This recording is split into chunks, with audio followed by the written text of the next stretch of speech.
Hey everyone, quick hands-on take on the Divoom Times frame from Divoom. So, at around $200, this is not your typical digital photo frame, and that's the whole point. You're getting a 10.1-inch semi-transparent display that gives everything this floating in mid-air cyberpunk look. It's honestly the first thing people notice on a desk. The screen is sharp, and the real standout is the experience. Widgets, pixel art, clocks, even social counters pulled from a massive community library. No subscription fees, which is a nice surprise.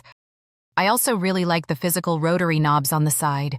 They feel old school in a good way, super quick to adjust brightness and layouts. But it's not perfect. There's noticeable backlight bleed depending on your setup, no real smart home integration, and it's not great if you just want a simple photo slideshow. It's more style than practicality. So here's the bottom line.